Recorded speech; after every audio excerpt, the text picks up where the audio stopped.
There have been some functions which we held in the past year. You know, we had AGM last year in November. We had reunions. Reunions were 30 reunions, but we're thinking of doing 10 and 20 and 30. Reunions are good to bring you back, you know, by communicating with you via whatever form of communication, WhatsApp, email. But when you come together and see your colleagues there, it feels more, you know, human, and you bond easily with yourself, networking with the institution. So, just quickly to tell you what we need to raise funding. We were going to meet with certain companies, especially the Roslyn industrial area in Pretoria. Mining houses, you know, cell phone company, pharmaceutical companies, to establish a relationship and look for funding so that we can build a world-class institution. We're also thinking of selling memorabilia in the form of blazers, which we're busy making some samples so that you can buy those blazers from us when you come here today wearing all your blazers, you know, uniform. The other thing, we're going to have some friends of SMU, friends of the VC or the Chancellor, where people will be classified into different categories. Let's say a bronze seeker, they'll pay 5,000, silver, 10,000, gold, 20, platinum, 25. So we need you to pledge whatever you can.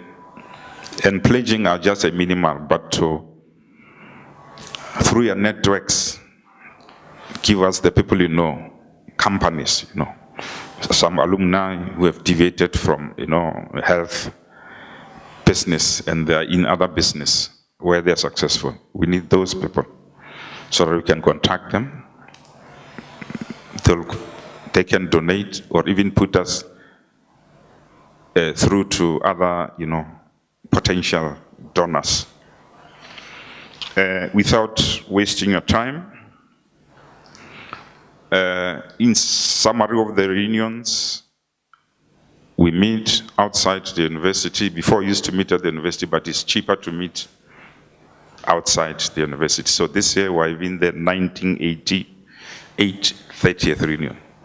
So at the reunion, it's set up like this, you know. The VC will come, tell you about the university, the vision, the academic heads, one of them will come,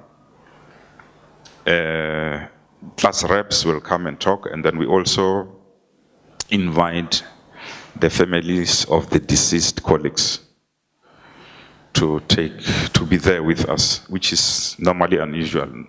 Reunions, only those who are alive come, but we call those families. And, you know, it's just human to do that. And you realize that when one spouse is late, it's difficult for the children and the remaining spouse to cope. And, you know, we support those people emotionally, advice and so on.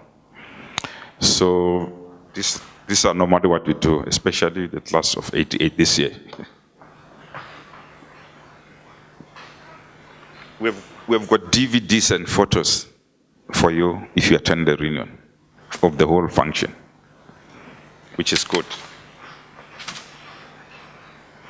We've got wines here. This is the class of 87. Their class photo when they were graduating, it's here, all of them with, you know, memorabilia. You just frame this thing and lock it in.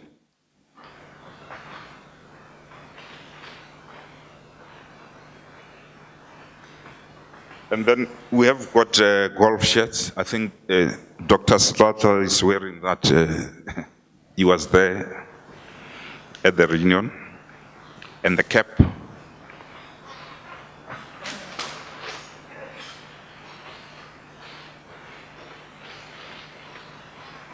And then you also get a reunion diary, which you can also frame and, don't write anything in it.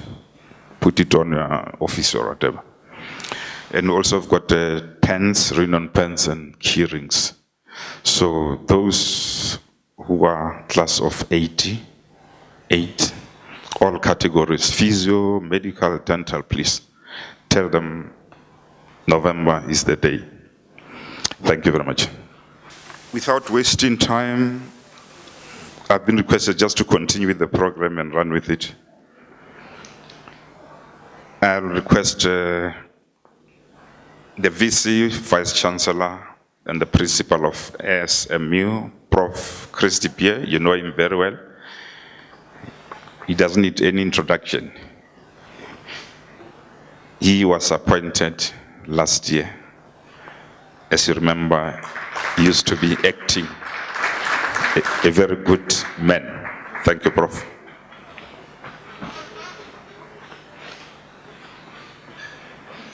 Thank you, Dr. Motlanthe. Good evening, ladies and gentlemen. I have to acknowledge the presence of a number of people apart from the Dr. Motlanthe and other people, other colleagues that, are serving in the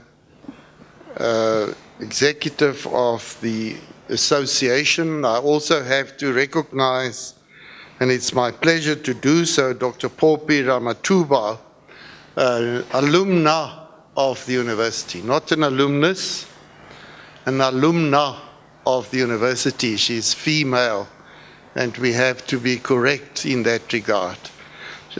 She's the MEC for Health in Limpopo. I also would like to recognize my colleagues from the university and thank you for arranging this occasion.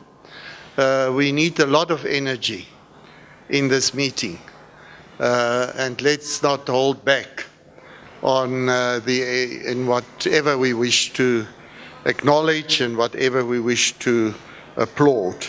And then I've also noticed that we have our students here. Our student leadership is here, the SRC president is here, and I'm not sure whether he was accompanied by other SRC members, but in any case, let me recognize our student leadership. And then, of course, ladies and gentlemen, alumna or alumni of the university. Welcome here, and thank you so much for investing your Saturday afternoon and evening in this particular occasion. There's not enough light here, so I'm not going to refer to my speech.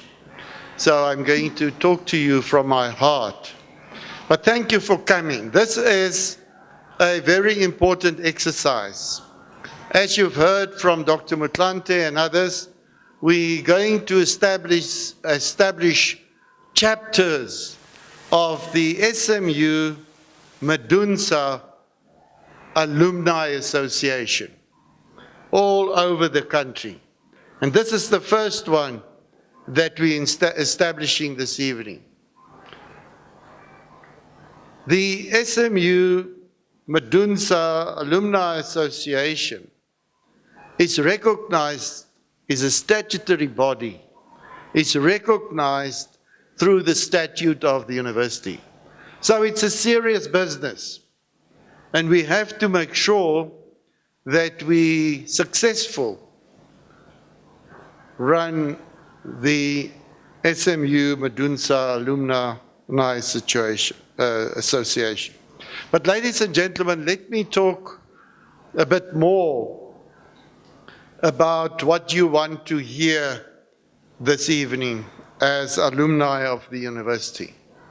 The definition of alumni is such in the statute of the university that it includes former Medunsa alumni and also University of Limpopo alumni who studied at the Medunsa campus of the University of Limpopo. And also, of course, the students that we've graduated as the SMU. So it's quite a composition of alumni that we have as the university. Now let me say, we deliberately choose the name SMU Medunsa Alumni Association. We did that deliberately because we have to recognize what happened at that particular facility. We have to recognize the learning opportunities offered at that particular facility under the auspices of our predecessors in terms of institutions. We recognize that, and it's for everybody to see that through that facility and the learning opportunities, a massive contribution was made to the provision of human resources and professional and scarce human resources in our country.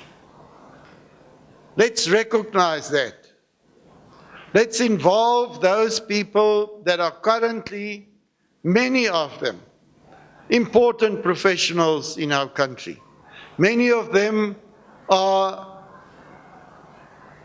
heading departments. Many of them have very important and key positions in our society, in the profession, in our political environment. And ladies and gentlemen, those people are of critical importance to the SMU because they're the ones with the established networks. They're the ones that are in business. They're the ones that can open and force doors open for the SMU. It is no secret that our university will not be sustainable unless we mobilize all networks that we have, unless we are able to mobilize additional resources to be focused on our university. This is why we upfront say we recognize those alumni. We call upon you to please support us. We need you. But what is important, ladies and gentlemen, is that we should not look back all the time. The SMU is becoming more and more forward-looking. We see ourselves as a newly established university.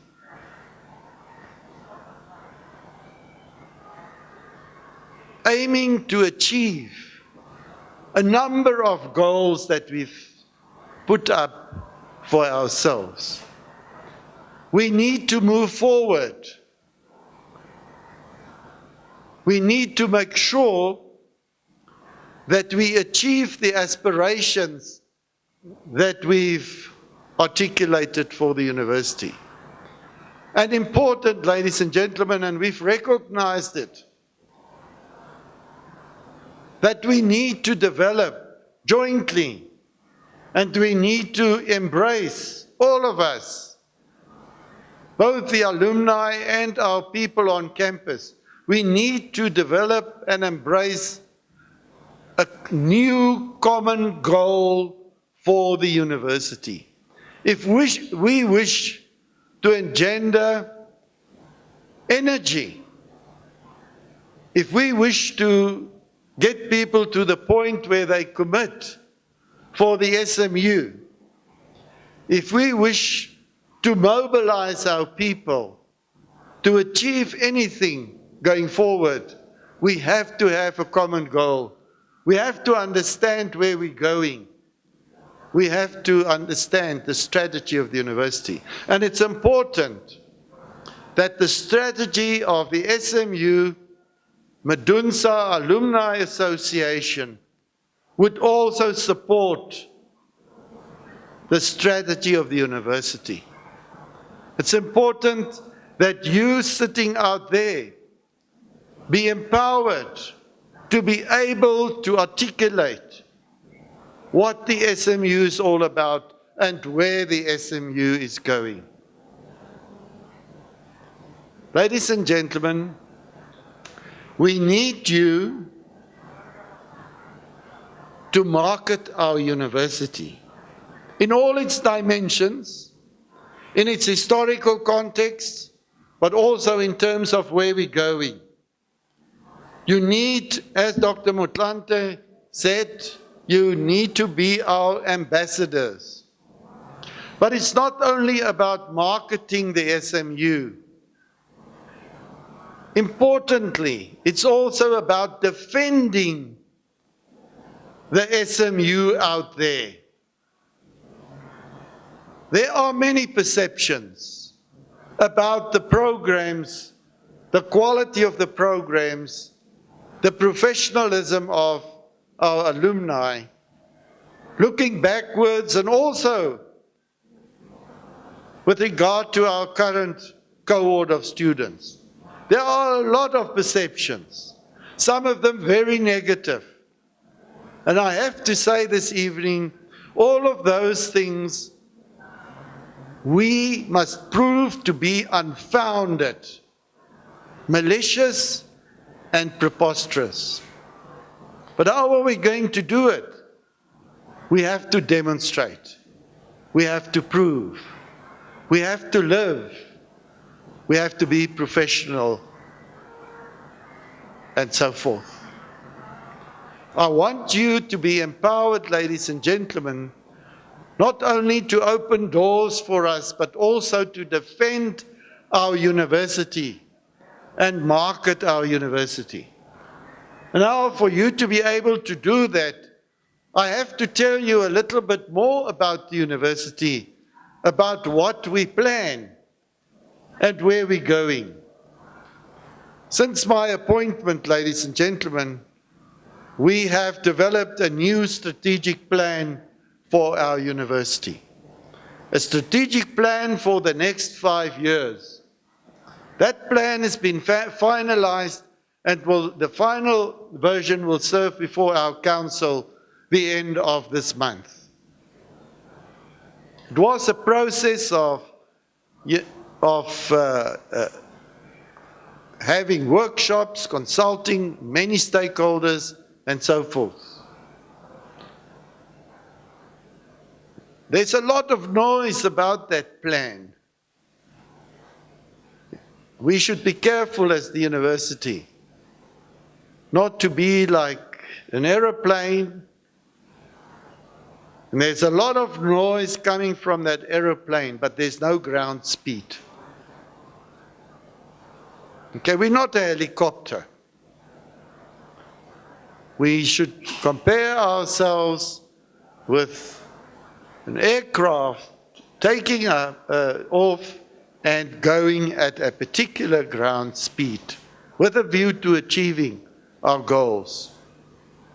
So we have this plan, and it's nowadays prescribed by law that we should also have an annual performance plan where the goals that we've put up in our strategic plan, that we also have a plan to achieve progressively, have targets and milestones with a view to eventually achieve what we've set out over the next 5 years for the university. And of course, this plan is a rolling plan. It's revised every year, but important. And this is what we will do, because I'm not going to take your time this evening. This is what we will do in the next edition of our alumni communication. We will give you a synopsis of the goals and the aspirations of the university as it is articulated in our strategic plan. Because we want you to know where we're going. We want you to be able to tell the people our university has aligned itself with excellence in everything that we do. We have taken a position to say we will be relevant in everything that we do. We've taken a position to say we will reach maximum levels of performance and output internationally recognized through our academic enterprise. Academic enterprise meaning our programs, undergraduate, postgraduate, and our research outputs. We've taken a position to say this university, we will change the business model to make sure that this university remains sustainable going forward. This is not the university for the next 3 years. This university's lifespan will transcend those of us being present here. We say we will change the business plan to make it sustainable. Sustainable in terms of its academic endeavor, through relevance, quality, expansion of our programs, but also sustainable through the support services that we have and the support that we provide to the academic enterprise. And at the end of the day, and the MSc will tell you, to all of this will come to naught if you don't have the human resources and the financial resources. That's what we've committed to do.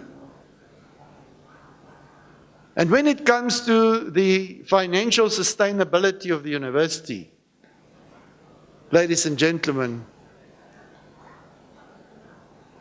let's be honest about it. Our university cannot live off student fees. It cannot live off the subsidy allocations that it's getting from government.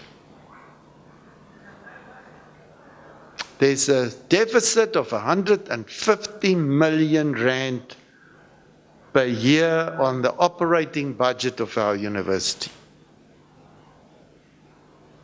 So we've asked them for a special dispensation, which they've approved, but with clear conditions that we have to up our game as the SMU in terms of effectiveness and efficiency, in terms of quality, in terms of relevance. We cannot afford to have a lot of money wasted.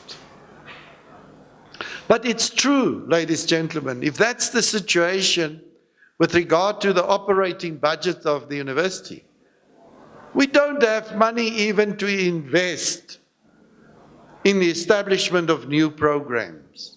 You that are in the business and in the profession today, you know that if you want your business to get going, or you want to expand it, or you want to up your game, you have to make serious financial investments in the beginning. We're totally dependent on special grants from government to be able to do that.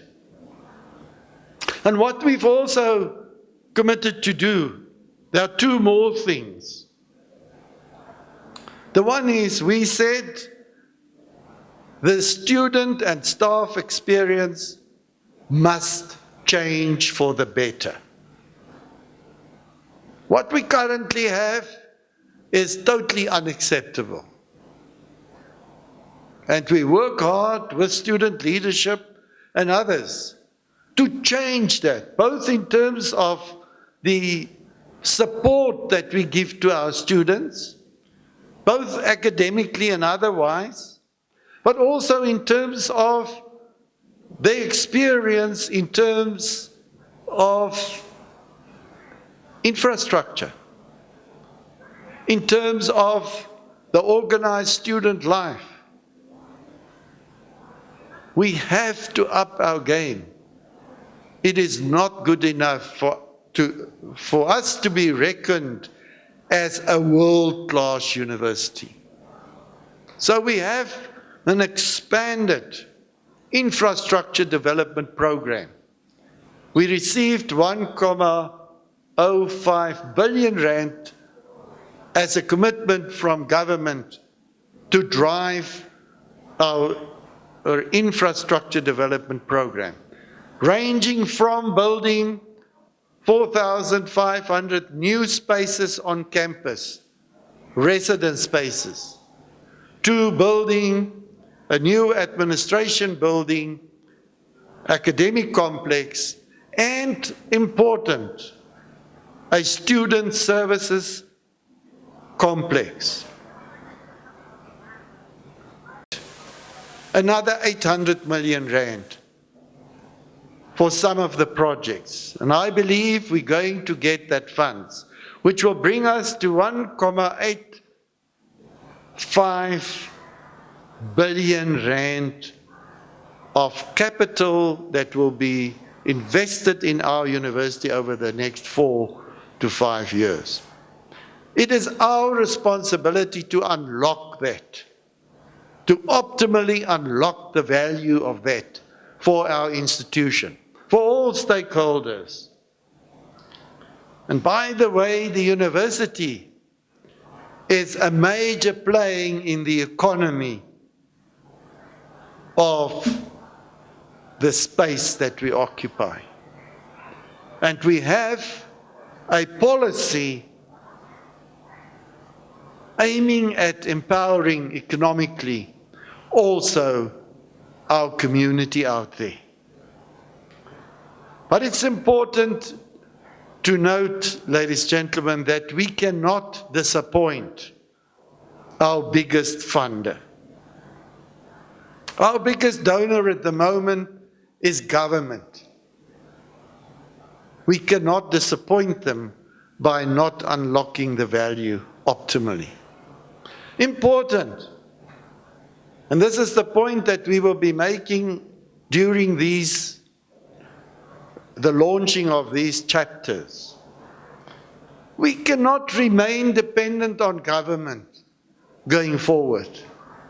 We need to develop what is called the third stream income of the university, as well as open donations to the university that we can use in general to cover our operations. And this is where you come in. Some of you may have top positions in business. Why is it that those people from other universities, being executive managers, why is it that they look after their university? Directly or indirectly? It should happen with the SMU as well. And it can only happen if we make those people proud. It can only happen if the donors would trust us as a reliable partner delivering. So we want to empower you sitting out here to be able to use the networks and the positions that you have to benefit our university. But if we haven't given you anything to be proud of, what is it that you're going to sell? And this is what we want. We want you to be proud. You want you to be able to take a firm and substantive case on our behalf within the sphere of influence that you have. We are thinking big about the SMU. We said that we would rather think big and aim high, and if we miss the target, then we hope to hit the next one, which will still be high. But if we don't aim high, we will never achieve. We need some ground speed, ladies and gentlemen. You are integral part of our strategy to be able to achieve what I was talking about.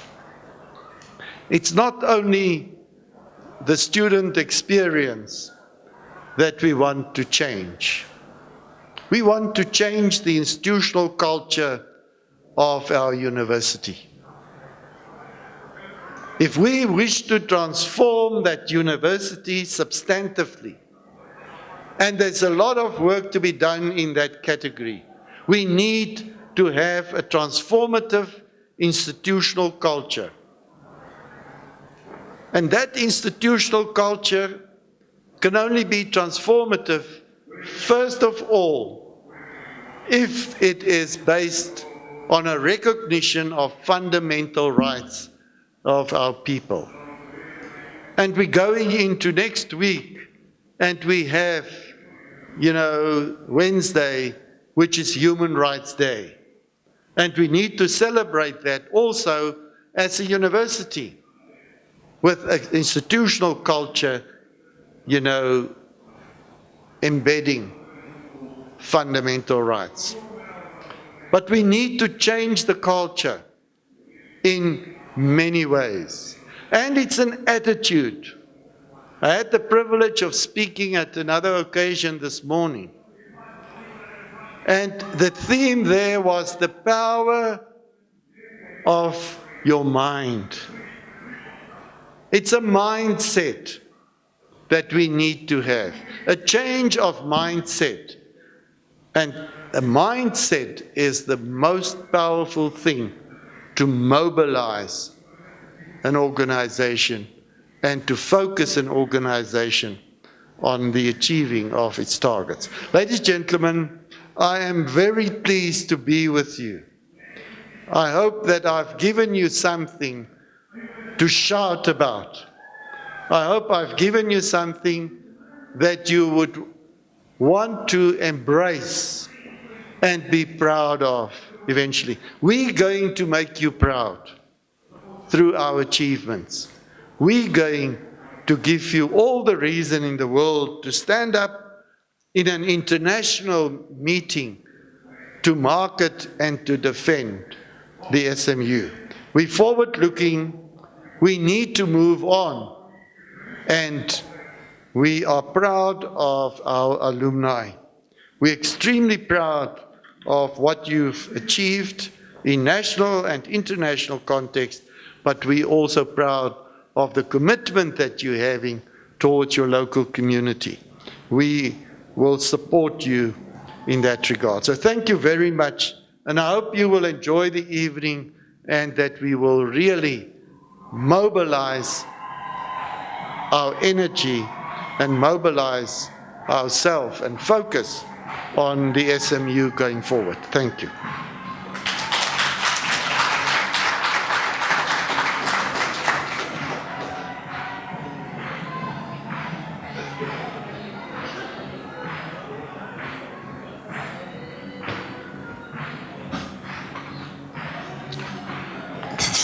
I thank Prof.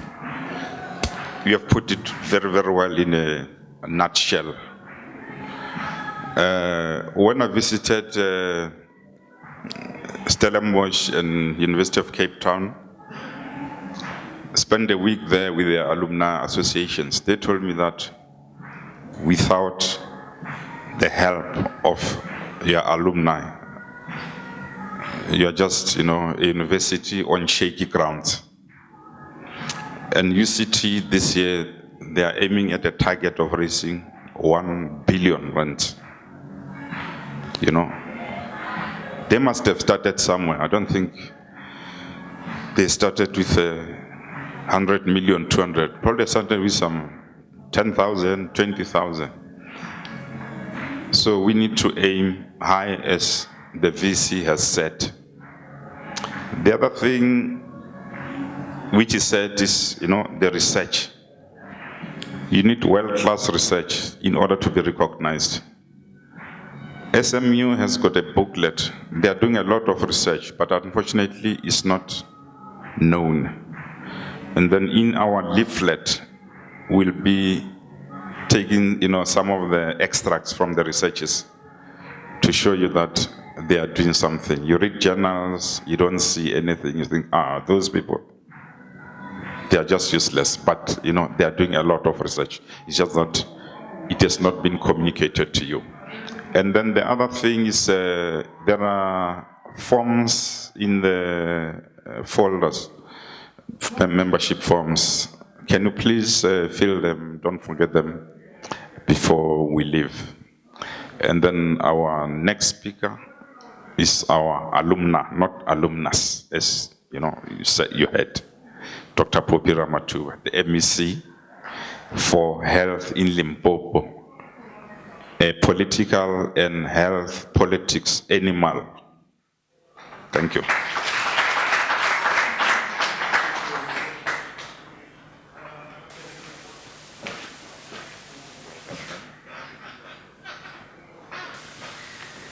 Thank you, Chairman, Dr. Motlanthe, our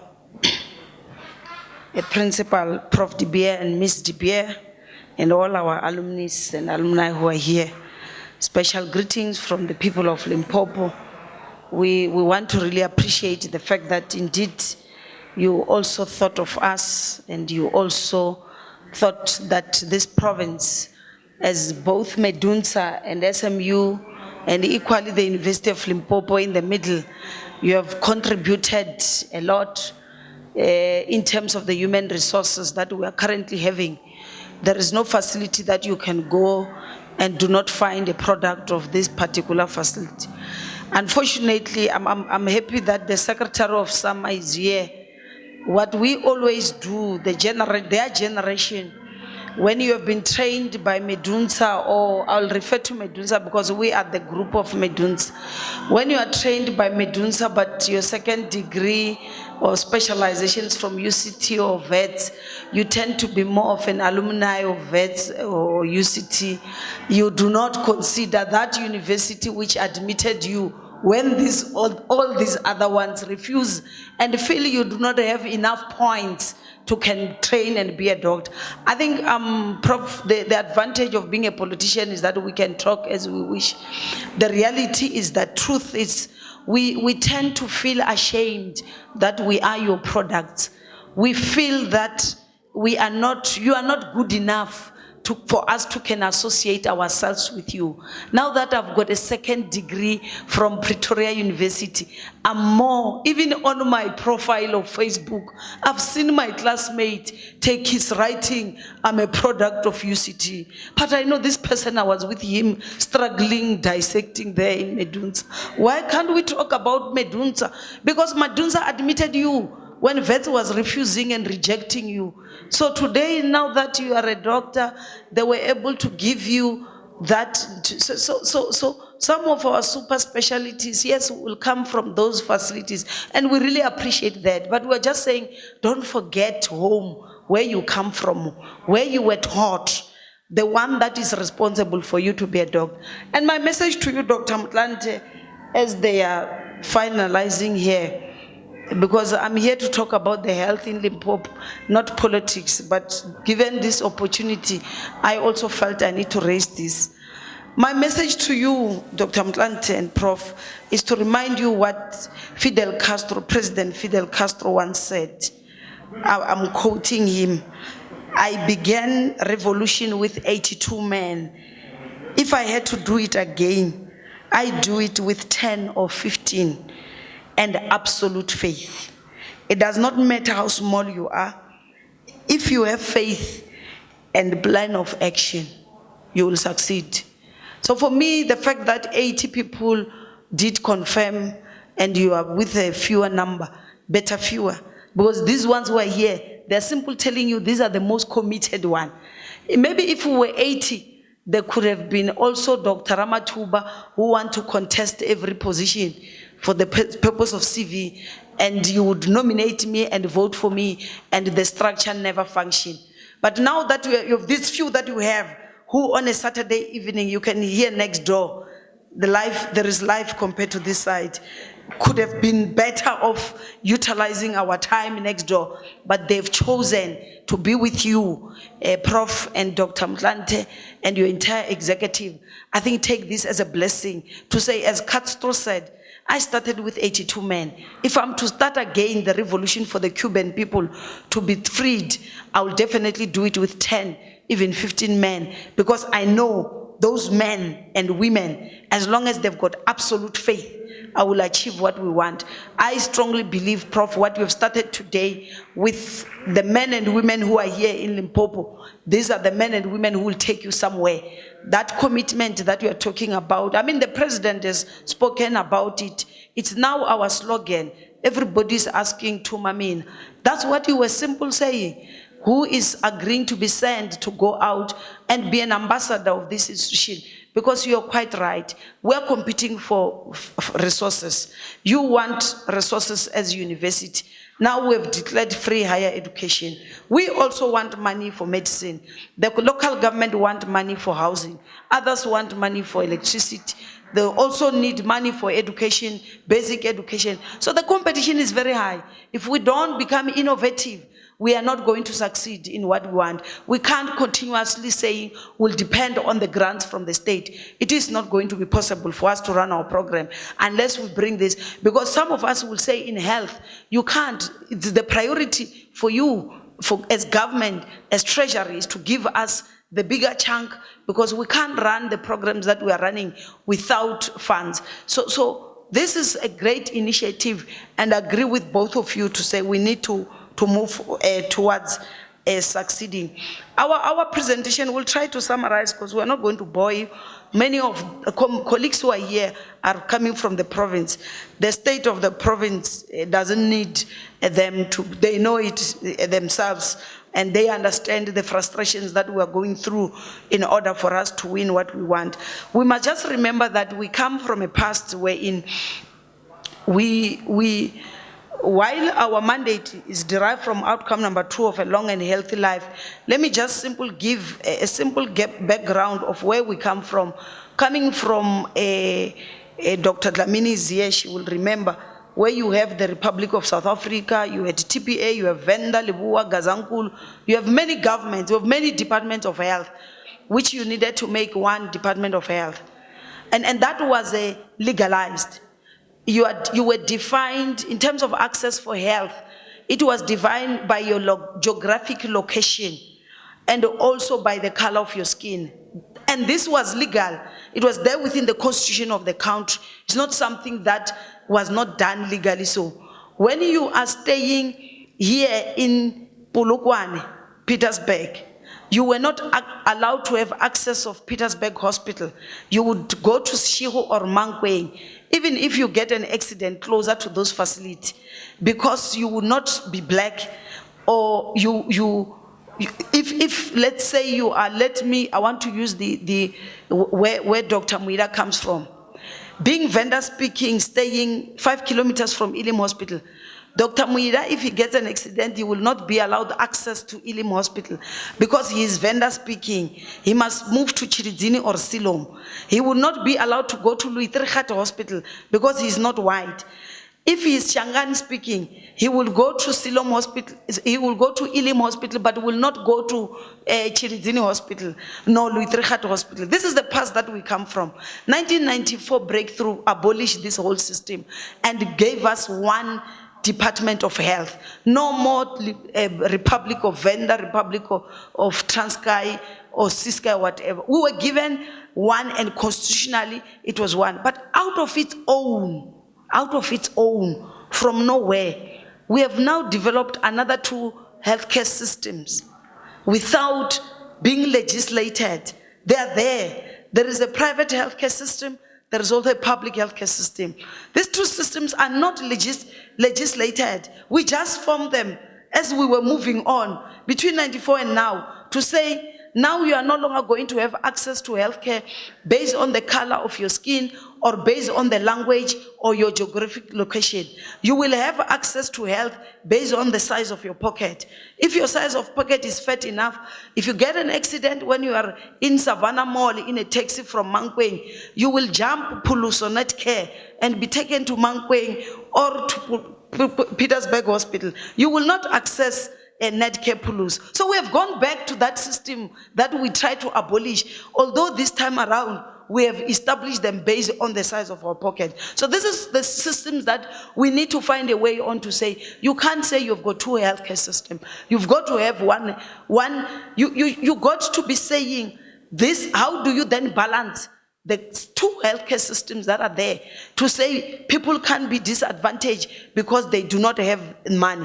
Let everyone have access to that healthcare. That's what the NHI is trying to bring, to say healthcare must depend on one, you're being triaged, as we were taught. When we triage those who on the accident scene, we look at the severity. We classify you as priority 1 up to priority 3 and 4. If you are a priority 1, you must go to Puluso, which is close to you, and be provided with healthcare, and the health professionals be reimbursed accordingly and correctly. If you are a P3 patient, you must go to Shiru, which is a level 1 hospital. You can't be rushed to Pulkwan. That's what we want to see happening. A healthcare system that will depend on the serious severity of illnesses, not the fact that this one is rich, this one is poor. So we derive, of course, from the National Developmental Plan. I'm not gonna go to those. On the issues, our goals, as the strategic agenda, it's emanating from the NDP, it's as it is. You know that we need to raise our life expectancy to 70, and as a department, our focus now is on early diagnosis, treatment, and management of both communicable and non-communicable disease, and of course, focusing on our PHC facilities where we are re-engineering them. Of course, the improvement of TB, access of ARVs, and all those. I will not go through all this because you know these things. We shouldn't be wasting much time. But let's go to the issues which are really, because when we say our goal is to make sure that our life expectancy gets to 70, at least as a minimum, we must congratulate ourselves because we've moved from a life expectancy of 53. Today we are talking of a life expectancy of 62. And issues that have been addressed, firstly, let's look into communicable disease, HIV, AIDS, STIs, and TB. We came from an era wherein, as doctors, you would not be able to prescribe ARVs. But the moment we started to agree on the program of a comprehensive HIV treating, we have been able to move to that 63 life expectancy that today we are trying to celebrate. To say, as a province, to be specific, we've been able to put 322,369 clients. They are remaining on ART, and we see them, some of them who have even down referred now, so that we can be able to reduce the load from our clinics. And of course, all the other things that you all know about.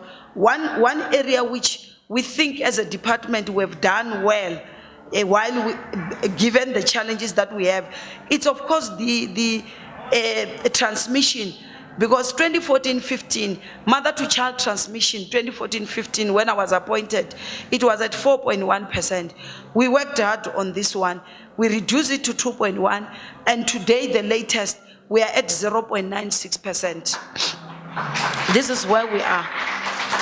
This is something that one had to personally wanted to even put teams to do research in those areas like Lipalale, where it was stubborn, to realize that we can, it's possible, anything that we want to achieve. This simple means you all know that towards an HIV-free generation of those who are below the age of 20, They are being born today. So if they are being born HIV negative, then that NDP dream of saying we're moving towards an HIV-free generation, it is possible. So you must congratulate yourself, because now you are at 0.996%.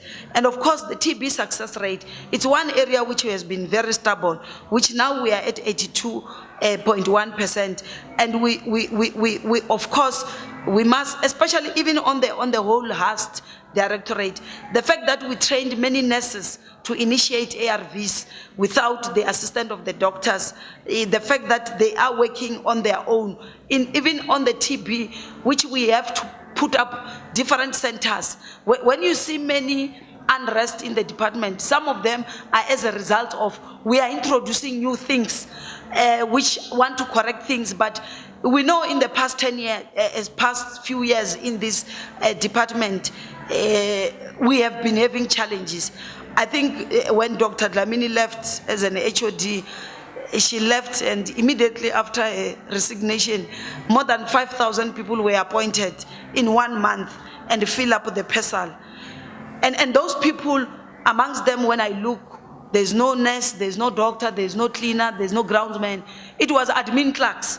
That's why when you say our compensation today is at 72%, our goods and services is at 28%, we are unable to cope, because the money that was supposed to go to goods and services, we're shifting it to what?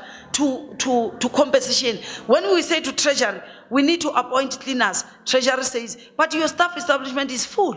You've got many. That's the reason why you are not failing to have cleaners and groundsmen, people who must work on the coal face. It's because our structure is bloated.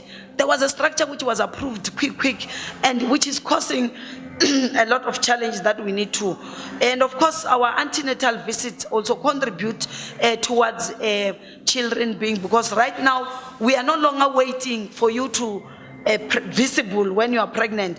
When you missed your period, we start with your antenatal clinic immediately. And of course, maternal mortality, it's still a challenge for us. It's still something that we are working very closely with even organized labor to deal with it. We have reduced, of course, to 142. Yes, thank you. We've reduced to 142 per 100,000 live birth. We are not happy, because one death is too many, and including children under 5, the pneumonia case fatality. These reductions, to me, they are minimum, which we could do better.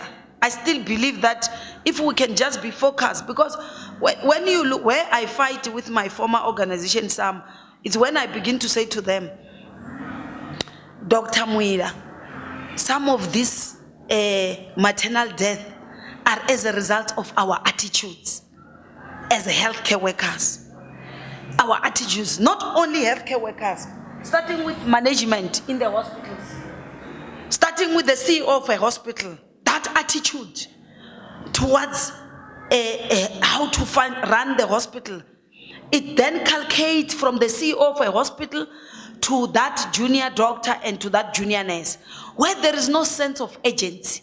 You know, pregnant women, you can never predict them. I can come being healthy and happy to say I'm here to deliver, and things just change. I just start with bleeding, pouring. But if now you don't have those that have got an attitude with a sense of agency to say, I must act. When you are called as a doctor, especially by the experienced midwife, you know, I worked with Sister Makwarela. I know when she calls me, it means I must come and do a Caesar. Now, if you do not come and do that, and you still want to be arguing and be reminding them of the corridors where you never met them, whether it's Natal, Vets, or UCT, or Medunza, the patient, the woman during that process, the life isn't, you can't predict pregnant women. And if we need to change our attitude with management, you have management who will think, you know, they will come and present about the equipment that they want to procure and everything. But none of them are prioritizing those equipment in maternity. Because I'm saying, before you think about buying your TVs, we can do without those TVs of yours. But we can't do without incubators. we can't do without CTGs. I mean, basic things. To me, that's why I'm saying maternal death and any death of neonates and also infants and under 5 can be reduced if I can just be able to change the attitude. You know, even if I've got shortage of staff, but if I can have a positive attitude from a CEO to that nurse, I can tell you we can reduce. You know, it gets painful. The attitudes that we have as professions, we have lost that professional ethics. I'm not sure if, Prof, you are no longer teaching them professional ethics when they are at school, because it's really gone. A woman called to say, I've been raped. Oh my goodness. It's stuck now. If they call you as a doctor to say there's a woman who has been raped here, you don't think that if I'm raped, I won't bath until you come and collect that specimen, Dr. Mira. I will not bath. And you allow me to sit in casualty from 6 o'clock until 8 o'clock in the morning, smelling that man. How do you differ with that man who raped me when you are refusing to do that? So I think we need to sometimes think. It seems as if we are regarded, I mean, I read many research that as doctors, we are the most intelligent group of students in the world, but the things that we do not look or represent such. So you have, okay. So this is what we are really appealing, so that the work can be done. We are trying to vaccinate children. Is that as a province becomes a challenge, is malaria. We've seen that heavy rainfalls recently and flooding, the suitcase malaria where we travel from, because for the first time in this province, I found having to diagnose malaria in Waterberg, many cases in Kukune, and also here in Capricorn. And then you ask, these are areas which are not historically malaria endemic. And these are areas where the patients have never traveled to Mupani and Vembe. And we find ourselves being in the serious challenge. The reason here where we stopped fumigating, it still goes back to say we had to cut money from the goods and services, which we needed to put into other programs, and also funding salaries of people whom the department does not actually need. If the department doesn't need 6 or 8 DDGs that we create, you know, you just create a DDG for NHI and you ask yourself, what will that person be doing? A Deputy Director General for NHI. With that salary, you can fumigate so many households and reduce this. So this is the current work that we are trying to do. Of course, there's been also media publicity, which now they've corrected it, where they were saying DDT chemical cannot be used, and families were chasing us away from doing that. And of course, patients refusing treatment and not reporting. I had a case on the New Year's Day where a family from outside Tzaneen in a village there, the sisters, 2 sisters that passed on last year due to malaria complication. They were taken to Van Velden Hospital late, referred to Mankweng. They had already developed cerebral malaria and they died. Now then there was another sister and the son who got malaria. When our people were doing a home visit, they picked up the family, those tested positive. The mother, who is the grandmother to the young boy, and the mother to the mother of that boy, refused to say, I've lost 2 daughters in your hospitals, and my traditional healer told me it's because my family does not believe in Western medicine. If they go to the hospital, if they climb an ambulance, they will definitely die. And she was really stubborn. I was called, I tried to talk to the family, tried to talk to the son. They all refused until we had to call the traditional health practitioner, their chairperson, Ngaka Maggatho. Let's not underestimate the work that they do. Because when you have them close to you, you are able to assist and direct their thinking. So we immediately then ask Ngaka Maggatho to go to convince. Remember, he's a consultant compared to the doctor there. The traditional healer there, it's a junior compared to them.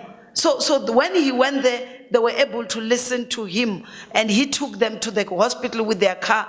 And I went to visit them a few weeks ago, and only to find that their tests showed they've been cleared. They would have definitely died when I look at the results prior and the results now. And they were able to be taken to the hospital through that. So we are still having those challenges as a rural province where people do not believe in Western medicine. And unfortunately, some of us as doctors, we get stubborn and we undermine them. And we don't want to go to their level and get somebody who will understand and whom they will understand better. Because as a rural province, we need to be able to do that. So we need to work in dealing with that, and we are working on reviewal of the budgets. Now, in terms of non-communicable disease, as a province, of course, here we are also like any other province. The burden of disease as a result of cardiovascular, cancer, diabetic injuries, and chronic, it's serious and it's a challenge. The people here, unfortunately, as a country, we have adopted a curative healthcare system instead of a preventative one. We spend much more money on treating. I think at the moment, Prof, my budget on pharmaceutical is 85 million rand per month. And this is the money that we could have used it in paying, giving you to develop your university. If people can just stop these things, people can prevent, blood pressure, you can manage it yourself, cholesterol, obesity, we can do this, but we are not doing this. This morning, because I went to talk to the ANC Youth League and the ANC about this, where I was challenging them to say, I look at the leadership of the ANC at the Congress, when they are standing next to both the president and the former president, they look like they are big brothers. When President Ramaphosa and former President Zuma are standing with President Colin Maine and the Secretary Nzuza, let's be honest, it might sound like I was very rude, but the reality of the matter is you do not inspire to be a young person. So this morning, they started with a fun walk, and they committed to say, we are going to work with you, MEC, to promote healthy lifestyle. And I believe that if the youth, those who are leading the young people in the country can talk, because before you start to say the health system has collapsed, start by saying, I collapse my health. Because your health is your responsibility, remember. Because people, like I was saying to somebody who says, no, I went to this hospital, there was a long queue, I'm here just to collect my diabetic medicine. And I says, if only you had managed your blood sugar yourself by working hard, running, like the MEC does run. This morning I did 18 Ks on my own, so that's what I did, 18 Ks. I'm not lying to you, and it's nothing. I started by running 5 kilometers, I then started running 21. Now, I was supposed to go to the Omdi Dam. I wanted to run there, but unfortunately because of the program. But you can never say, I don't have time to go to the gym. I woke up at 4 a.m. with my PA, and we ran with Major, with my entire team. We are a Department of Health, not of disease. People must not see sick people when they see us. They must see healthy people. So if we can do that, we can't complain about the shortage of doctors and shortage of nurses and the queue. If we can, as doctors, when these young organizations call you, irrespective of which organization is it, when they invite you to say we're having a fun walk, as a professional, health professional, you must join them. Because they are assisting you in reducing this budget expenditure that we're having. But right now we tend to. So for me, I'm saying we can work and reduce all these behavioral risk factors, issues of alcohol, which I was talking about them in the morning. And they were all agreeing to say the number of road accidents that we have, mainly you'll find it's a young person driving a Vripa with 10 friends inside, sitting on top of each other, go and drink, after being drunk, go in, find me with my family, crash on top of me, kill my entire family, and kill his own friends. And we continue to talk as if it's statistics. It can't continue to be statistics, something that we can. And remember, when there's a road accident, somebody was asking, but MEC or Papa, what do you do on the road block with MEC for transport? Remember, when there's a road accident, the biggest loser, it's us. Because even those who died, you still need forensic pathologists to come and do postmortem. Even those who survive, you still need them to go to the hospitals. So if we don't go and prevent this accident, we will continue to suffer with this. The physical activity, I've already spoken about it. Let's support. I was saying to one organizer of a festival in Vembe, Toando, who wanted ambulances, wrote me letters and bring big politicians to say I must give them free ambulances to go because they're having a festival for charity. So there must be ambulances for a bash, for a festival. And he says, no, but if people get drunk and stab each other, the ambulance must be close by. You must pay for it. I'll bring it, but pay for it. No, but MEC, you must, look, you are the one who's creating me a job. So I must actually penalize you for this. Actually, for every festival, we were supposed to be charging a levy that will assist towards, and as much as there is a levy on alcohol and there's a sin tax on tobacco, there must also be on these areas that pushes and causes the burden of disease to go high. So we're saying, if you are having a healthy walk, like Reverend Pataki asked me, we're going to have a health walk, I will be a bias to that, because when they are doing a health walk, they want an ambulance. They are doing work for me. They are reducing disease. They are preventing people from getting sick. So in that way, I can put my resources to support that. So people do not understand why, with the risk, Dr. Mila, of losing a conference, I'm still prepared to take that decision to say, popular or no populism, it's all about our lives of our people. We need to be strong. So this is what I've been talking about in terms of NCDs. We all know this. We have got to work hard. And let's start to work with the Department of Education. You know the power of a teacher understanding what diabetic is and teaching the kids. I had problem with my daughters who wanted KFC like nobody's business. And I tried to tell them how KFC bad is it. They never listen. My strategy was to go and talk to ma'am about KFC. And ma'am taught about KFC in the class. KFC is not wanted in my household. How powerful the teachers are. And we're not using that.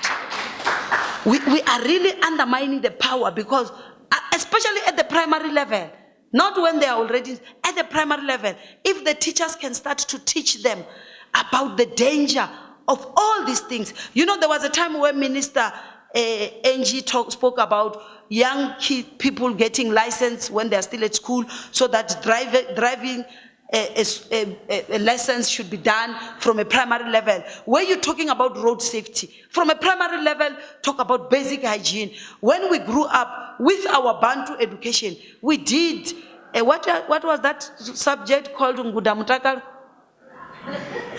We used to call it Ngudamutakalo. Naribi changas pedi. Tutomaphila kasichangani. They were there. They were telling us, teaching us, our teachers, basic things. We were taught about bilharzia, where you don't go and swim in the river, you will get bilharzia. We had an idea. But when we came back with our new democracy, there are things that we should go back and look into those curriculum. Teaching young kids to understand health issues. It can assist us so that we reduce all these NCDs. If our kids can know that activism, it will go a long way.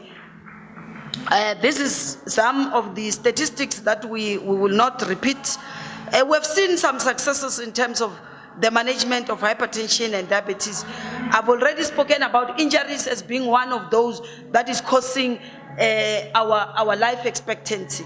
It's those things that our main focus as a province is to deal with issues of HIV/AIDS, issues of maternal death, issues of non-communicable disease, issues of road accidents and injuries. And we believe if we can deal with these 4 issues, our people will live longer and healthier. So you can see this is part of that. And of course, mental health, we've learned a lot from what happened in Life as Demanding, and we reassure you to say, our offices are open as a department. When you are there as a specialist, having an idea on how to address some of the issues, you come direct to me if officials are giving you problems. Because if you don't do that, we will end up with Life as Demanding. We could have prevented it if we have sat down as professionals and become stubborn and say, there's no politicians who will dictate to me on how to treat a patient. We will never dictate, we can never dictate to you how to treat a patient. You must be able to say, yes, politicians, it ends with policy. But in terms of treating a patient, it's still the responsibility of you as a health professional. When you go to health professional council, you won't say the MEC says I must do this. They will ask you, were you taught by the MEC? You will say, no, I was taught by professor, what. Then they will ask you, what would professor have done? You will say, no. Then they will take your license away. So let's look into that. Where we need assistance is on mental review boards, where we are not doing well, especially in Mopane. In terms of the province, we have launched it. The main challenge is that we do not have lawyers, because lawyers want to be paid, and we can't pay. You know, Rina doctors, I always tell them, the lawyers, if you collapse here, lawyer, we will jump here, all of us will want to jump and resuscitate you. But imagine if I ask for a legal opinion if we start to dispute here on our election. The lawyer immediately after the legal opinion, they are going to say to you, this is so much, this is an invoice pay. Issues of infrastructures, we have challenges. We have inherited an old dilapidated infrastructure. There was a program on revitalization which was stopped. We are going back to that program. What we have agreed is that in the next 18 months, Dr. Dlamini, we are going to do what you were doing, where you will identify to say, let's go to Skororo, let's build OPD, let's move to this, let's build. We want to do that. Doesn't help to build new infrastructure when we are failing to maintain Limpopo, which was just built not so long ago. So we are having challenges with that. In terms of the pharmaceutical challenges, we have introduced the rollout, the direct deliveries, which it's also assisting. In terms of the shortage, we have improved, and also the training of pharmacists in this province. It's one of the areas where we have done well. We don't have shortage of pharmacists. We just, so these are some of the systems we are using. In terms of the EMS, this is one story that you can read when you have your time, which I picked up on Facebook about one EMS director from Gauteng passing an accident scene and say there's an accident, the EMS vehicles from Limpopo are on the scene, but they can't do anything. They are all standing there because there's no equipment, there is nothing. And when we explain to them to say, look, it's not the problem that we don't have equipment. It's the problem that even if we are buying ambulances every day, out of the 2,400 employees, only 25 are qualified paramedics. So when you have a priority 1 patient, you need a qualified paramedic. And there are only 21 in the province. We have appointed a lot of BAA. When I get into trouble and people were marching against me that I must fall, I've insulted them. It's my mistake was to say we have got 1,300 or 1,400 basic ambulance assistants within that system. And the BAAs, they are only doing a 4-week course. And I'm not sure, Dr. Lidwab, in terms of a 4-week course, can you be defined as a professional? Within 4 weeks, can you study prof and something be called a profession? There's something wrong with what we've been doing in this province. You know, we can have ALS and something else, but this one of a 4-week BAA, what can they do in an accident scene? All I picked up was that those who arrived on the scene, there is nothing they can do on a P1 patient. They must wait for a paramedic. And there are only 25 in the province. And where will they be? Can they be on call 24 hours, 365 days with all these accidents that we're having? So my scene was to say, all of you who are BAAs, you must go to be trained. The good thing is that we were doing it parallel with HPCSA. And the HPCSA finally says, yes, MEC, you are correct. We're phasing out this course. These are not professional. It has been phased out now officially. That it's not a court. They've agreed with me. So I've been correct to say we need to train. People can't be. You saw even our assistant nurses, even our enrolled nurses, they are doing a minimum of 12 months. Within 4 weeks, will you be able to understand the anatomy? Where to get the vein, differentiate between a vein and an artery? Will you be able to know how to, no. Because EMS personnel, unless you are just a driver, Because I checked even the security personnel, the minimum cost they do, it's 6 months. So if people who are just sitting there and guarding us need a minimum of 6 months, we can say people who can save lives need 4 weeks. These are some of the things where people are now, when you hear them angry, it's because of that. And the problem is how they get into the system. I told you when Dr. Dlamini just resigned, there was a mass production of these people. She knows what I'm talking about. They were brought into the system. Some were just taxi drivers. They've never got, they don't even know where this college, where they got the certificate is. Now the fear is, if they are saying I must go to school, I have never studied maths or biology or English. I don't even have grade 12. Now where am I going to start? That's the fear. So the fear of that unknown, which I'm saying to them, we will find a way on where to put you. If we must make you a cleaner, you'll go and be a cleaner. If you must be going to be a groundsman, you must go and be a groundsman. But let's get the young people who have got potential to can study. Because this is about life. You know, there are more, Dr. Lidwaba used to tell us that EMS, it's more critical than us. Because when we receive you as orthopedic surgeons, there's somebody who must have stabilized you on the scene. And that time, when they get to the scene, and don't think you are immune, Prof. I agree you are here in Limpopo today. When you go back, drive safely. Safely, with conscience, because despite your medical aid on your pocket, you can have this 1,200 responding to your accident scene. So that's why it's my problem and a problem to all of us, because your Netcare 911, your chopper, by the time it arrives, it's us EMS who will arrive first, because we are closer to you. So we need to work. We are working hard on this. This coming financial year, we will be taking those who are trainable to other provinces to be trained. And I'm not sure if SMU wants to look into a potential of having these courses, this course on EMS as part of your curriculum, so that we can bring our people there, those who are trainable, and train them for them to can come and work. Look into that, because we were just told there's a college in it. Our college here, we are trying to get it accredited. But in the meantime, we need to take our people to be trained for this. So this is what I've been talking about. We've just added 1 paramedic this month. Now they are 26. So we are still far from what we need. Doesn't matter how many ambulances we are buying and distributing, they need qualified human resources to can be able to manage them. But the mistake that people tend to do, they think I'm saying everyone must be a qualified paramedic. No, we still need junior categories. But I'm saying it can't be a 4-week course. We must get junior. We don't want generals only. The paramedic must be there in a sizable number, but there must be those who can do the basics, those who can manage your P2 and your P3 patients. And then you have the paramedics who can manage the priority 1 patients. So as it is now, in Mankweng on Christmas Eve, the doctor there, I forgot her name, one of the few respices. Where did she graduate? Dr. Ngwep. Eh?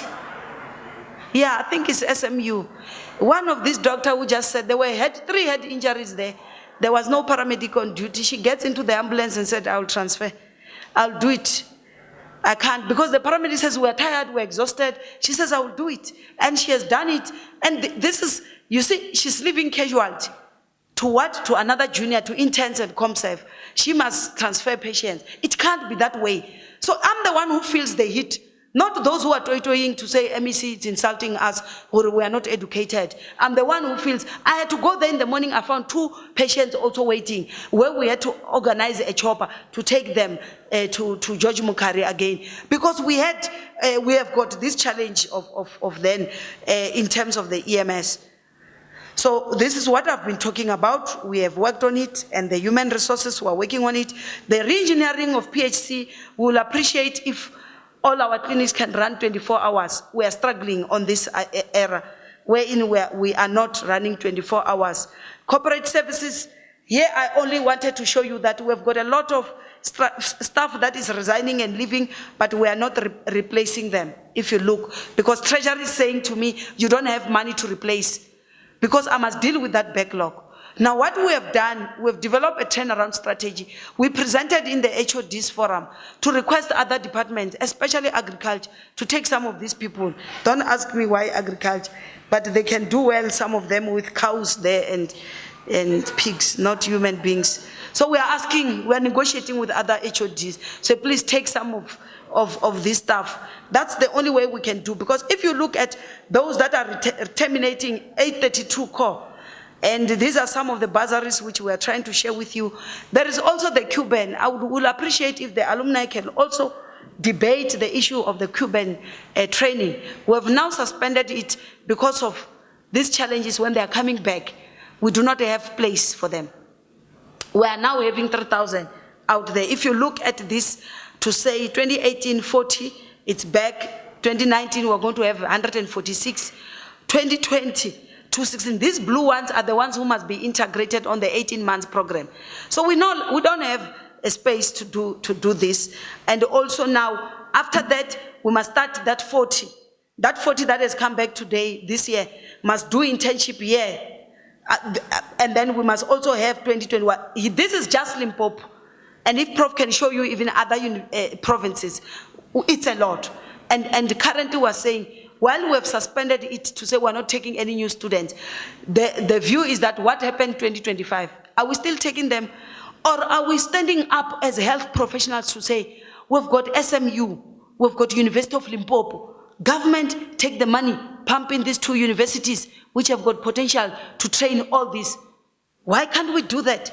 And say, government, build the University of Limpopo, support it, support SMU, support our two new universities, and make sure that they will take these students and will move forward. Instead of relying on other countries to train, we can have other collaborations with the Cuban people, but not this. So this is what our whole healthcare professionals, as I've said, we are doing. In terms of finances, we are closing now by the last important issue on the closing. It's on the issue that affects the medical profession and the healthcare professions, all of them in general. The medical legal, wherein the nature of claims that we are having, if we don't work hard towards reduction of this claim, we are going to have serious challenges. This is the amount of money that we have already paid. I thought I should just share with you. 104 million, we've already finalized the case and paid. We have prevented 30 million. The total number of the claims that we have as we speak today, it's almost 4 billion. And if I'm to pay on the claims that are on my table, I must pay 4 billion. And that 4 billion is the money that you could use to improve your facilities and improve and do other things. But if we don't work hard to reduce this, it's going to be a challenge. I think, let me close on that. Infrastructure we've already spoken about, and to say your health remain your responsibility, and that you mutakaro wabundi budipindureri habo. Thank you very much.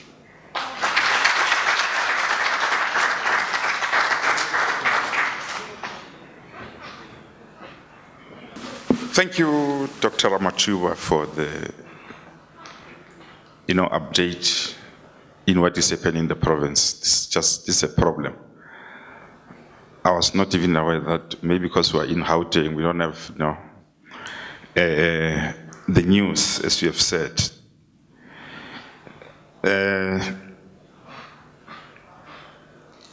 As you said, quoting Castro, that the few of us are going to make it. We're going to mobilize the resources. We're going to promote SMU. We'll pass the message to the rest who are not here. And the attitude problem, very, very important. Most of the people are appearing at the HPCA court. The whole thing started as an attitude problem. And if that can be changed, all the other 6 priorities which the ministers have put will come into place and will be respected. The thing of traditional healers, very, very important. Those people stay with the community. They're the first line of consultation.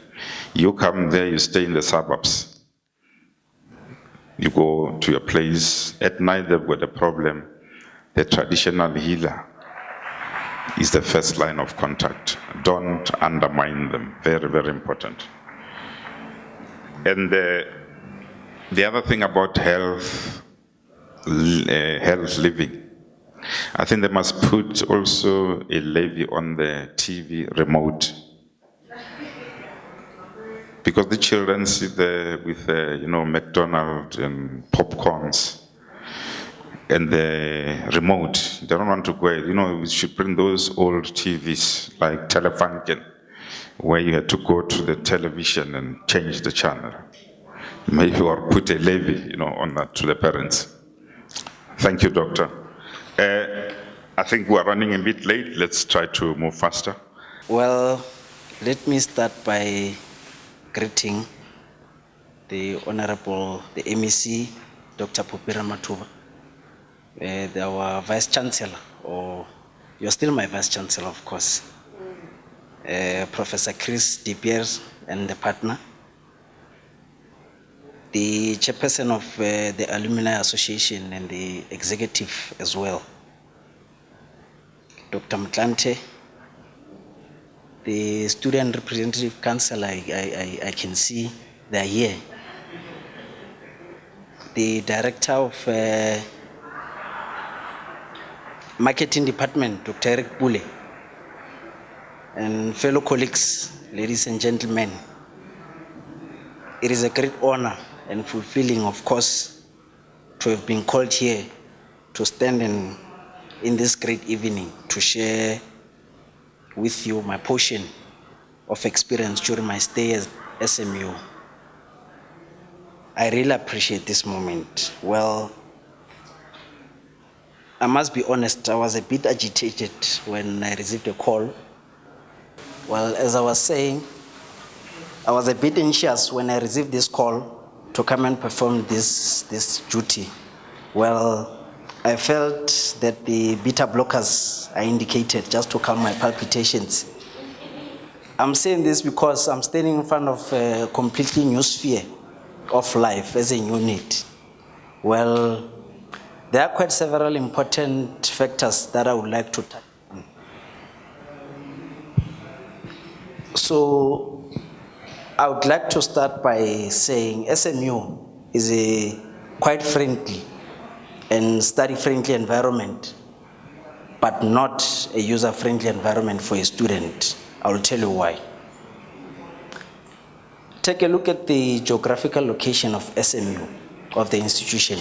It's quite distal to one would regard as the sphere of life, away from a lot of things. I'll point out some of the few survival struggles where we encountered. The shopping complexes, central business districts, government resources such as the government departments, offices, some of the entertainment facilities. Well, it was a bit tough. It was a bit tough for one to participate in some of the weekend part-time jobs necessary for the survival and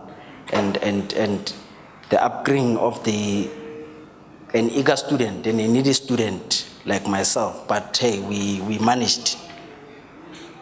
The second point is that SMU remains the only institution of higher learning to accommodate all its entire students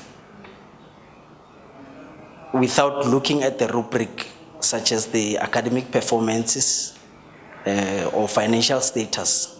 Therefore, this factor palliated the congenital financial stress of poor students like myself. In addition, we have one of the best human resources, particularly when it comes to our training. Our mentors were good. They were good. They were motivated to teach us, and we appreciate that. The last point I want to touch on is the quality of life as a student in SMU. It was a bit challenged, particularly the maintenance of already existing erect structures and services provided thereof. I'll mention a few: sport facilities, residences, cafeteria, social events that are necessary to unite students.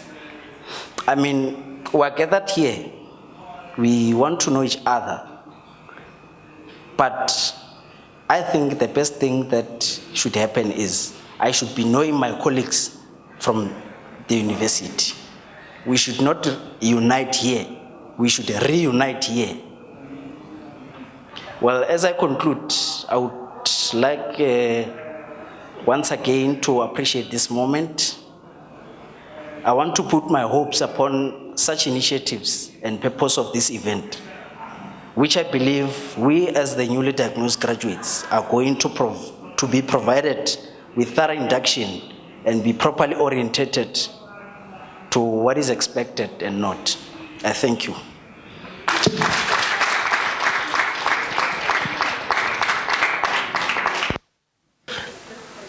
Good evening, ladies and gentlemen. We are almost at the end of our program. My task is the easier one, is to make sure that we understand the overall objective of why we gathered here in Limpopo. Dr. Mohlante just went out as a program director, but he'll be joining us soon. We have already an established alumni association as Sefako Makgatho Health Sciences University. But it is critical that in every province where we have the alumni, we should have a connected relationships that we build. And as the Vice Chancellor, Professor De Beer, has mentioned, we have started with the first chapter, which is the one here in Limpopo. The SMU Limpopo Alumni Association will be one of those small working committees that is going to report to the main executive alumni of Sefako makgatho Health Sciences University, which is chaired by Dr. Mohlante. I just want to briefly, go through the roles as well as the mission of the chapter and looking at how are we going to work, as a chapter in Limpopo. We're going to have a chapter in Limpopo. We're going to move to KwaZulu-Natal. We're going to have another chapter in Gauteng, another one in Northwest. So each and every chapter will consist of a committee, and each committee will have its own executive that is going to meet at least twice in a year. I'm not sure if the presentation is up. I think this is going to be an easy one.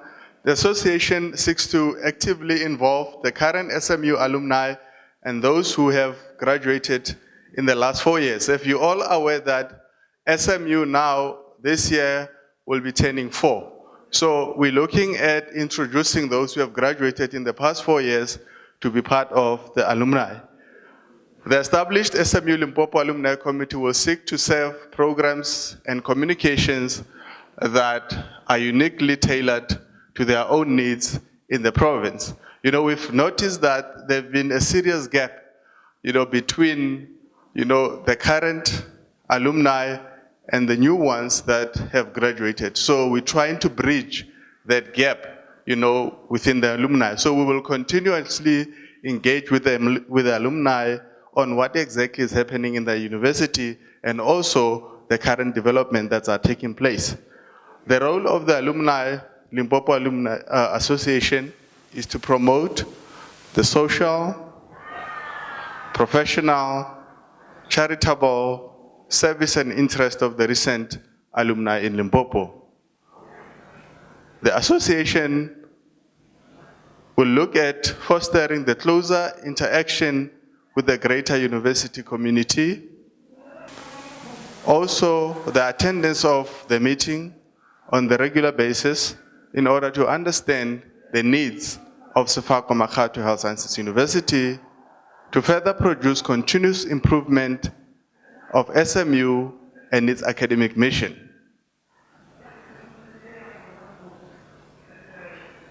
The role of the Alumni Association will serve as a primary point of contact for each of the university's major functions as well as organizations in Limpopo, and the active participation in alumni-related activities, fundraising programs, AGMs, and other projects. So we believe that the working committee that is going to be established in Limpopo is going to assist the university to raise funds, is going to assist to market the university, to promote, the academic enterprise that Sefako makgatho Health Sciences University is offering. So there's the reason why we want this chapter to be active, to be out there in the communities, to be out there, in all the organization and spreading the word about Sefako makgatho Health Sciences University. The office bearers of the SMU Limpopo Alumni Association will consist of the chairperson, the deputy chairperson, the treasurer, the resource mobilizer, and the secretary. This is going to be the easiest, job of the committee that we're going to establish. As I mentioned, there is already an executive, within, Sefako makgatho Health Sciences University, but every province is going to have its own working committee. And that particular working committee will report, to the National Executive Committee. So on regular basis, they will engage with the national office. But for each and every province, we would expect, to have a working committee. So by the end of today, we need to nominate, we need to elect there's 5 candidates that we will on regular basis engage with them, on regular basis have meetings on what is going or what is happening in our university. And this is going to be an easy exercise. We're not going to have meetings every month. We're going to have only 2 meetings in a year that you're just going to commit your time twice a year, whether as a treasurer, resource mobilizer, or as a secretary. And also, the executive or the National Executive Alumni will on regular basis communicate with you about the upcoming activities. For example, in June, on the 18th of June, we have the second Gov Day, where we would invite, the alumni, we will invite organizations to be part of the Gov Day. And the purpose of the Gov Day is to raise funds, is to raise funds for the university. We have programs in the university like the Pets Drive. We have, feeding scheme programs in the university that we would like, our alumni, to be part of those programs. So as a committee, we would also like you to be involved in such fundraising programs so that we can generate, funding, for our students that are in need. So without wasting time, I'm just going to give you a few minutes, to go through the small or specific rules of nominating or electing members to serve in our committee. I think the first one is candidates should be chosen from the floor. Nominees should accept the nomination, have his or her nomination seconded by 2 alumni, and members are allowed to self-nominate. So, as I said, by the end of the program, we should conclude the process of nominating the Executive Committee of the SMU Limpopo Alumni Association. So I don't know if we can start with the process. You can nominate yourself, or I will nominate you. I don't know if it's fine that way. Should I nominate you, or you'll nominate yourself, or you'll get somebody to nominate you?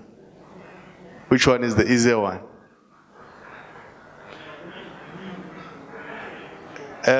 Which one is the easier one? Sipo? Which one do you think is the easier one? Must I nominate?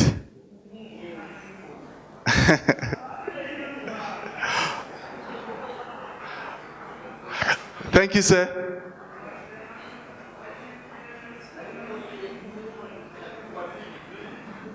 Okay, I'm just gonna come closer to you.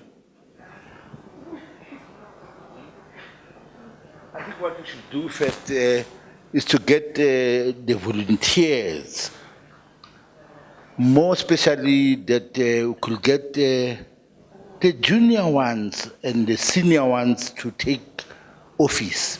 I will first nominate our General Secretary of SAMA. You know why I'm doing that? We have the office, we have the resources, we can utilize that office, Dr. Dwaba, isn't it? To have all the smooth running of this. I will nominate Dr. Mueller to be the chairperson of this alumni.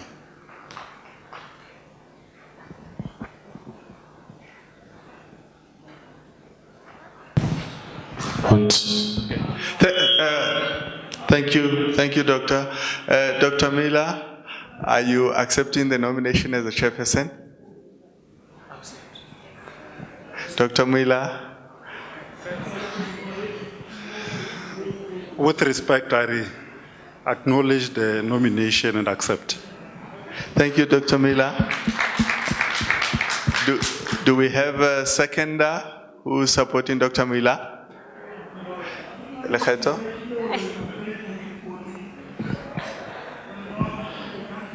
I second the nomination. Thank you. Dr. Maragalala is seconding the nomination. Thank you, Dr. Maragalala.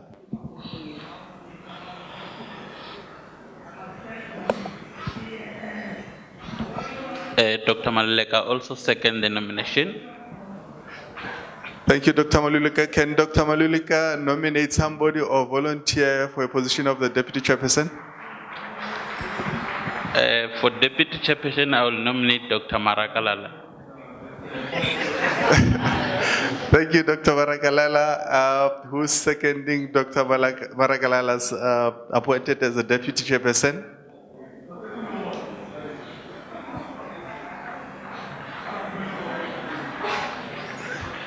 Any person who's supporting the nomination of Dr. Maragalala as a deputy chairperson? Dr. Maragalala, can you please stand up? Luzette Monjane support the nomination for Dr. Maragalala as the deputy chairperson. Okay, thank you. Dr. Maragalala, can you please stand up so that the audience can see you? Can you please stand up?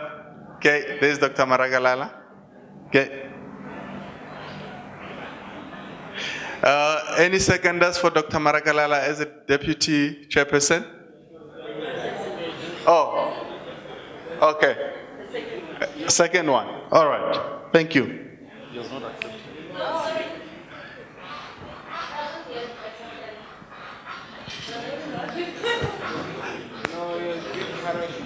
Dr. Maragalala? I accept by being parachuted. Thank you. Seconders?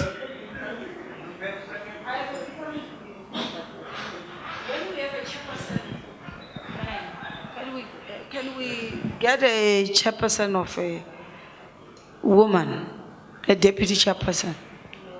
When we have a chairperson of a younger generation, can we get a deputy chairperson of a senior generation? To me, this is what I'm saying, because you want a structure that will be able to accommodate all the generations. You don't want a situation wherein you will find only members of Judas, the newer generation is the one that it's active and being involved. We have got Dr. Muira, we support fully. Can we get a deputy who is coming from a different generation? That's my view. No, everyone has a right. I'm also a part of this, by the way. Any views from the House? Any views from the House?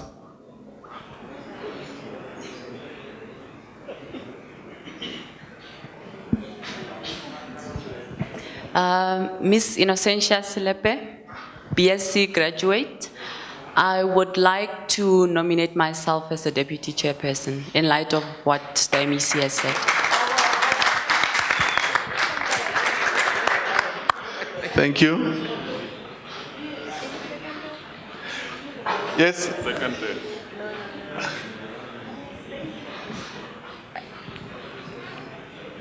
Excuse. Hello, this is loud. I'm Mami Mahlangu. I wanted to suggest that since that the deputy has already accepted, maybe we should get the others to be the younger generation because he has already accepted, instead of going back to the deputy chairperson. I accept that it's good that we have like a mix of the old and the new. I don't know how it will help, but he has accepted. Let's just respect the fact that he was nominated and accepted instead of like changing it around. Thank you. Yeah. Thank you. Yeah. I think the sentiments are right. And this is what we did, MEC, when we campaigned for the summer, we made sure that me and Dr. Lidwaba had to put our foot on the ground to say the health profession cannot be run only by the juniors, because the history of what Medunsa was all about. I was in the third group, Dr. Kanaka was in the first group, Dlamini was in the first group. You don't know the history behind that. I wouldn't say the chairperson and the deputy chairperson, we need to remove them. We leave them there because they're still energetic. But we need the three there. Down there, we need to make sure that the generation of the people who know the history of Medunsa should be there. I would suggest that I'll be an additional member and not a treasurer because I'm poor. Yeah, I'll be an additional. Thanks, Facilitator. In light of the view that was raised from the floor, I will therefore decline the nomination of Deputy Chairperson. Okay, thank you. Can we go back to our nomination of the Deputy Chairperson? Can we please get a volunteer? Are we sticking to Innocent? Okay, all right, okay. So then Innocent Selepe as Deputy Chairperson. Okay, we move on to the next one. The Treasurer. The Treasurer. Any volunteer? Any nomination? Treasurer. Now we need to balance. Dr. Muila.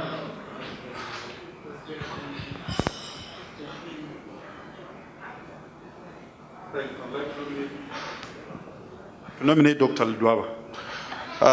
Dr. Ledwaba. Dr. Ledwaba.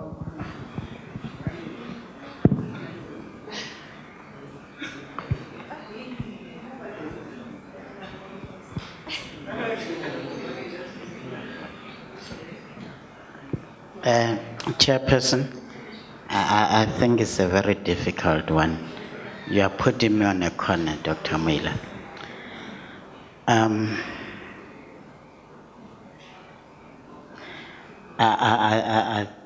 Much as I would like to help, I think my hands are very full at this moment in time. And therefore, I would not like to get involved at this moment in time. Thank you, Dr. Ledwaba. Any volunteer? There's a hand at the back, Lekgetho.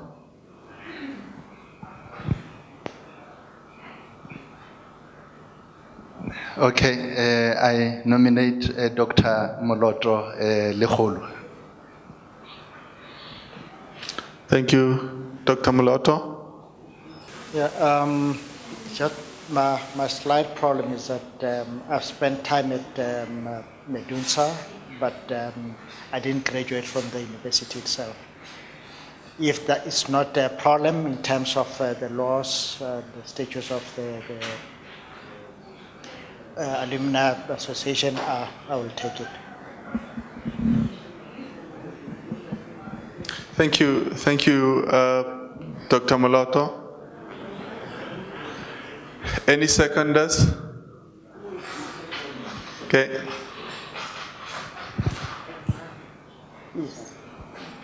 Okay. I second it. Okay, thank you. Snomadi. Dr. Snomadi. Fola.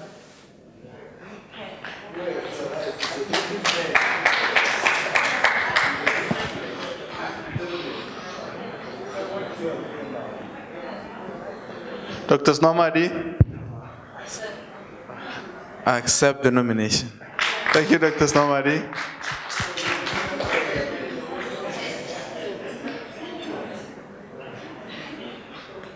Everybody approves that. Okay, the position of the secretary.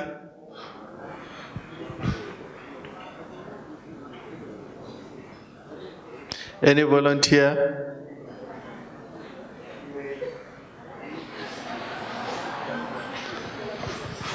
Any volunteer?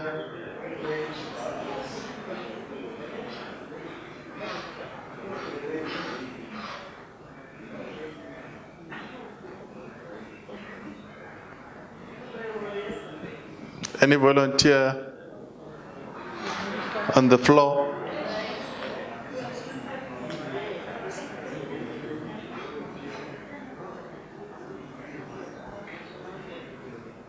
The position of the secretary.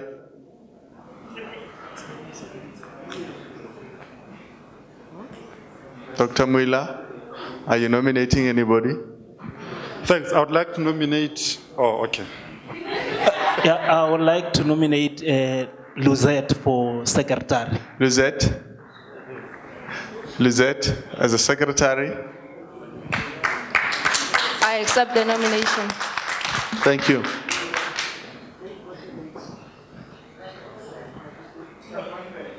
Seconded. Thank you. All right. I think our job was easy. So the chairperson, Dr. Muila, and the deputy chairperson, Innocentia Selepe, then the treasurer, Dr. Moloto, the resource mobilizer, Dr. Sinwamadi, and then the secretary, that's Lizette. So that would be our SMU Limpopo Alumni Association Committee. Sorry?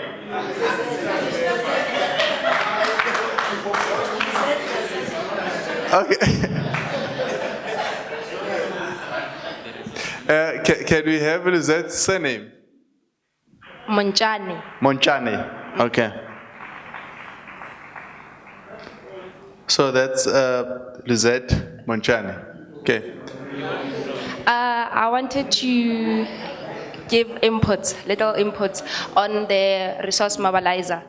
Can't we also have MEC Dr. Popirama Tuba to be part of the position? She'll be helping Dr. Snomadi.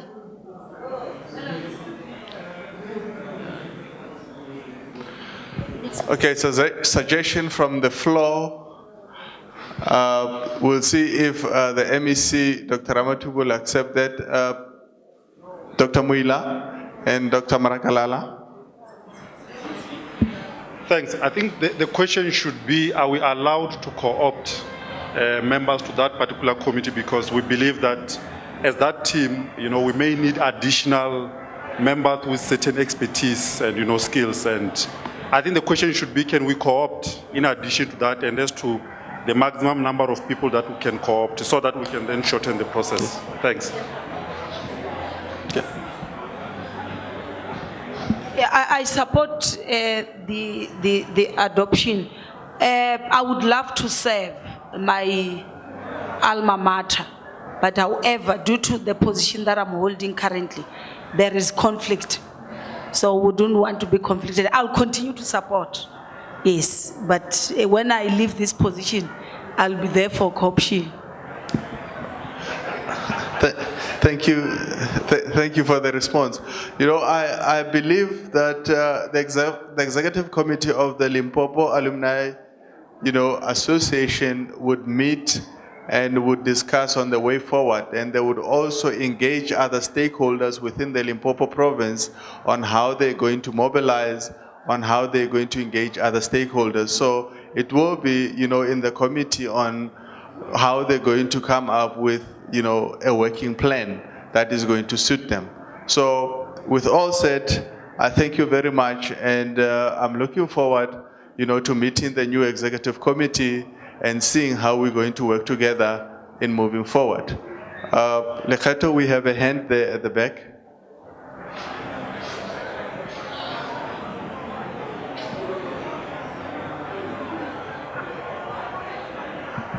Okay, yeah, I just needed to be clarified about the term of office.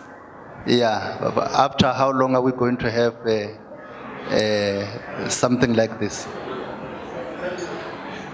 Sorry, can you clarify something like what? The chapter or the nomination? No, the term of office. Okay. Yeah, because the plan has to go with the term. Definitely. Yes, as they are going to have a plan, then they must know it has to go with the term, the duration that they are going to spend in the office. Okay. Thank you. If there is that. The term of office is going to be 2 years. So it's 2 years in the term of office to make sure that the office is operational into that. Any other question? Okay. Right. Okay. Thanks very much, and congratulations to the executive. We're hoping that you will work together to support the SMU Limpopo Alumni Association Executive Committee to making sure that it's a success. Ladies and gentlemen, we have come to the end of our program. Thanks very much for being a good audience and for making sure that today's is a success. We have photos that we need to take after the session, so we could also gather here, to have the first SMU Limpopo Alumni Association Committee with a full photo that we'll take here, and then after that, the dinner will be served. Thanks very much. My name is Innocentia Selepe. I am a BSc Honours graduate from SMU. I'm currently working as an external account manager for a laboratory and scientific company. And I'm very honored to be here closing for such an auspicious event. So in observing protocol, I would like to thank the MEC for Health in Limpopo, Dr. Poppy Ramathuba. I think she's left already. I'd also like to thank the Vice Chancellor and Principal of SMU, Prof. Chris de Beer, as well as his lovely wife. I'd like to thank the Chairperson of SMU Alumni, Dr. Soli Mutlante, as well. He was the Program Director as well, so for that also thank you. I would also like to thank the Director of Marketing and Communications, Dr. Eric Bule, and his team, and all the hard work they put in organizing this event and making it a success. I'd also like to thank the representative from the SMU alumni who spoke here, Dr. Lucky Mabusela. And last but not least, I would like to thank members of the SRC who are here and also all the guests that are attending today. Just before I leave, I would like to just echo on what Prof. De Beer was saying with regards to all of us here having a responsibility to be ambassadors for the university. In saying so, I would like to also reiterate on what the MEC was saying with regards to innovation. I would like to appeal to you, Prof. De Beer, to say that on the point of innovation, can we work towards a structure where Sefako makgatho University is moving away from the usual categorization of Medunsa as just being a university that produces doctors, but that all the other professions that are also produced in the university are just as highly esteemed. So on that note, I would like to close with a quote by Mark Twain that says, "Continuous improvement is better than delayed perfection." So let us all contribute whatever we can to making not just this SMU Alumni Committee, but making the whole Sefako makgatho University be recognized in South Africa and staying relevant. Thank you very much. We've come to the end of our program for today. I think the supper is served at the back. And before you get to your supper, can we please have, photo shoot? Would like to have the full, photo for.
Tiba